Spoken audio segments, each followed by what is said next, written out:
श्री स्वामी समर्थ. आपणा सारिके करीती तत्काळ, नाही काळ वेळ तया लागी. गुरुकृपेची महती सांगताना तुकाराम महाराज हे अभंगाचं वर्णन करतात. याचा अर्थ असा की गुरु शिष्याची परीक्षा घेतात आणि तो उत्तीर्ण झाला की त्याच्यावरती कृपेचा वर्षाव करत असतात. अनेक भक्तांना प्रश्न पडतो, आम्ही स्वामी कृपेमध्ये पात्र आहोत की नाही, किंवा गुरुकृपा झाली का नाही हे कसे ओळखायचे.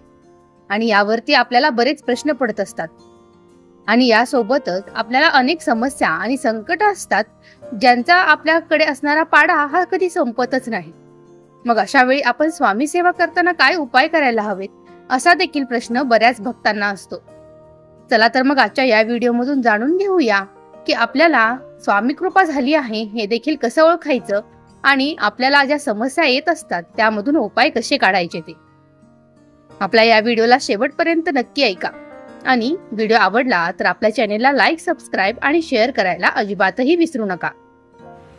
आपली आई आणि घरामधील इतर मोठी मंडळी लहानपणापासून आपल्यावरती संस्कार करत असतात. उत्तम माणूस म्हणून आपल्याला घडवण्याचा ते प्रयत्न करत असतात. आपण सकाळ संध्याकाळ देवाची प्रार्थना, प्रवचन, घरातील मंडळींना उलट उत्तर न देणं, बाहेरून आल्यावर चपला नीट ठेवणं, अशा अनेक गोष्टी आणि संस्कार आपल्याला घडत असतात. अगदी त्याचप्रमाणे आपली रोजची नित्यकर्म करत असताना आपण जी काही देवाची पूजा अर्चना करतो, भक्ती करतो आणि श्रद्धेने देवासमोर नतमस्तक होतो, या सगळ्यांचा परिणाम आपल्या देहबोलीवरती, वाचेवरती आणि एकंदर आयुष्यावर आणि विचारांवर होत असतो. आणि म्हणून आपण एक व्यक्ती म्हणून घडत असतो. या सगळ्या गोष्टी करत असताना आपल्याला काय घ्यायचे आणि काय सोडायचं याचं ज्ञान होतं. या सर्व उपासनेमधून मग आपण उत्तम नीटनेटकेपणा, संस्कार आणि आपल्या मुलांचं उत्तम शिक्षण असं करत असतो. आपल्या मनामध्ये आपल्या स्वामींची पूजा, नामस्मरण करणं असा विचार येणं, दुसऱ्यांच्या मदत करायची बुद्धी येणं, आपल्या कुटुंबाप्रती आपल्याला असलेली कर्तव्य पार पाडणं आणि त्याची जाणीव सतत मनामध्ये असणं, पैशांचा योग्य विनियोग करणं, ही गुरुकृपा नाही तर अजून काय आहे. गुरुकृपा हा अनुभव आहे. ती एक सरळ भावना आहे जी आपल्या मनामध्ये सतत फुंकर घालत असते. कुणीतरी आपल्यासोबत आहे, आपली काळजी घेत आहे आणि त्यामुळे मला कधीही एकटेपणा भासत नाही. ही भावना म्हणजेच हा स्वामींचा संकेत आणि आपल्या स्वामींची कृपा असते. सगळ्या गोष्टी व्यवस्थित होत आहेत ना, संकट समस्या आल्या तरी त्यातून मार्ग मिळत आहे, अडचणी दूर होत आहेत, ही गुरुकृपाच असते. आपली रोजची नित्यकर्म असताना आपली साधना, उपासना, मानसपूजा सर्व काही सातत्यानं चालू ठेवायचं असतं. आणि आपण त्यामध्ये क्षणभर सुद्धा विसर न पडता आपल्याला हे सर्व कामे करायची असतात. आणि ते आहेत म्हणूनच आपल्या या भावनेवरती शंका कुशंका कधीच येत नाही. आपला हा परमेश्वर आपल्या माणसातच आहे, ज्यामुळं 2 तास आपण देवाला नक्कीच देऊ शकतो. यामुळे तुमच्या दैनंदिन जीवनामध्ये तुम्ही ज्या काही सत्कर्म, चांगल्या गोष्टी करत असतात, हे म्हणजेच तुमच्या मनामध्ये स्वामींची सेवा आहे, स्वामींचा वास आहे आणि स्वामींची कृपा तुमच्यावरती आहे, हा त्याचा अर्थ होतो. स्वामी अतर्क्य आणि अनुत्तम आहेत. श्री स्वामी समर्थ कल्याणकारी देवतांचे स्वामी आहेत. स्वामी अतींद्रिय स्मर्तुग्रामी म्हणजे स्मरण करताच, हाक मारताच भक्तांसाठी अवतीर्ण होणारा साक्षात ईश्वर आहे. स्वामींचं महात्म्य आणि महिमा हा कालातीत आहे. अनेक समस्या संपत नाही, अडचणी थांबत नाही अशी भावना मनामध्ये दाटून येते. एकामागून एक गोष्टी घडत राहतात. अशा वेळी आपण अनेकदा नवस करत असतो, परंतु असं करणं देखील शक्य नसेल तर सकाळचा अगदी काही वेळ काढा आणि नियमित स्वामींची सेवा सुरू करा. अशा वेळी तुम्हाला काय करायचं आहे ते आपण आता पुढे जाणून घेऊया, ज्यामधून तुम्हाला तुमच्या या अडचणींमधून नक्कीच मार्ग मिळेल आणि तुमची सर्व कामे हे सुरळीत मार्गी लागतील. आयुष्यामधील बहुतांश क्षेत्रामध्ये यश मिळावं, प्रगती व्हावी, मनामधील इच्छा आकांक्षा पूर्ण व्हाव्यात, सुख असावं, कल्याण व्हावं, कुटुंब, मुलांची प्रगती यासाठी माणूस आयुष्यभर झटत असतो, प्रयत्न करत असतो आणि मेहनत घेत असतो. पण अनेकदा समस्या, अडचणी आणि संकटेही एकामागून एकच असतात. आपल्या प्रारब्धामधील भोगाच्या चक्रामधून आपल्याला मार्गाक्रमण करत असताना जीव अक्षरशः मेटाकुटीला येतो.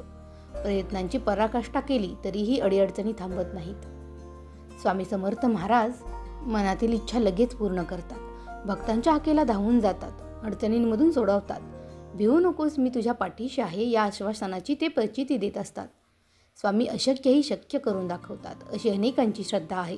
अशा परिस्थितीत स्वामींची अखंडित नियमित उपासना करायची, ती कशी ते पुढे आपण जाता जाणून घेऊया. रोज सकाळी आंघोळ झाल्यानंतर आपण रोज नित्यसेवा करताना स्वामींसमोर शांत चित्तानं बसायचं आहे. स्वामींसमोर आपल्याला एका भांड्यामध्ये पाणी ठेवायचं आहे आणि स्वामींसमोर दिवा लावायचा आहे. उदबत्ती लावा, स्वामींना सुगंधी फुलं अर्पण करा आणि मन शांत करा. त्यानंतर श्री स्वामी समर्थ हा जप 108 प्रमाणे 11 माळी जप करा. 11 वेळा जर शक्य नसेल तर निदान 1 वेळा तरी नक्की करा. स्वामी चरित्र सारामृतामधील 3 अध्याय वाचा आणि आठवडाभराने संपूर्ण ग्रंथ असा तुमचाच वाचून होईल. पुन्हा पहिल्यापासून ग्रंथाचं पारायण सुरुवात करा.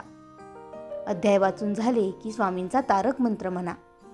स्वामींजवळ ठेवलेलं पाणी घरातील सगळ्या मंडळींना तीर्थ म्हणून द्या. शक्य असेल तर गुरुवारी उपवास करा.